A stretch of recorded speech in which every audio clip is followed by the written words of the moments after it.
And that, ladies and gentlemen, now concludes our open mic session. So I'd ask you to give a very, very warm welcome to Jim, I beg your pardon, I really dropped enough.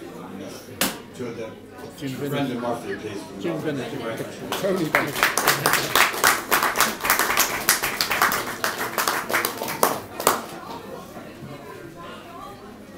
Thanks Barney, and thanks Dominic, and thank you all for missing the match.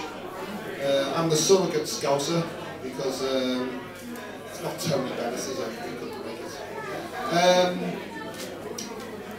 I wrote this 3 years ago, and it's about, most of my stuff is quite narrative, it's quite storytelling really, sort of storytelling line. And I don't know if it's that valid anymore, but it's my only published piece, so I'm going to do it. And it's called It's History. A deserted pub in County Clare, middle of the borough, middle of nowhere. I'm from Liverpool, my mate's from Cardiff, and we're with this lad called Ben from Essex. And it's men like Ben that can cause wars without even knowing it. We walked into a one-room bar for mica-top tables and a wooden floor. 4 still-life drinkers just sitting there, not a single word is said. It's like a hillbilly horror film mixed with Father Ted. Oh, let's go to another pub, I said. Oh, now we're in, answered Ben. 3 pints when you're ready, barman. A dense fog as 2 cultures collided, the catalyst for which Ben solely provided. Rural insular Clare meets urban insular Essex. The 3 pints arrive, and you know what he says? He says, I've done some jobs for some Irish blokes since I've been here, and some of them, only some of them, I think they don't like me just because I'm English, you know what I mean? They seem to blame you for what's gone on in the past. Have you noticed that? Well, it's not my fault, I didn't steal a bloody spot. It's history, isn't it? It's history. Well, the 4 boys from across the floor, they couldn't ignore him anymore.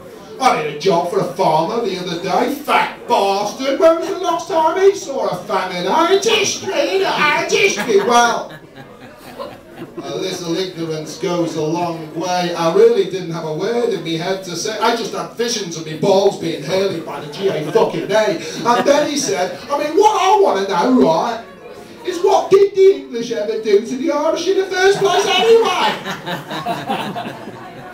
I mean, we ruled them, we had a little bit of a war, and that was the end of that. And what about the horses in London? When they bombed the bloody horses? Poor bloody horses. I thought the Irish were meant to like horses. I don't blame them for that, do I? I wouldn't mind them Irish myself on my granddad's side, or my granddad's granddad, or something like that. We were all Irish, didn't we? I know bloody world's Irish.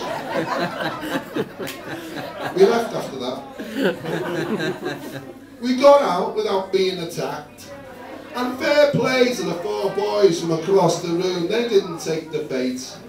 But I think deep down they knew that this man Ben wasn't attacking them. And what he was actually saying wasn't even the real him. It was his story, his cultural story. It's history, isn't it? It's history. Thank you.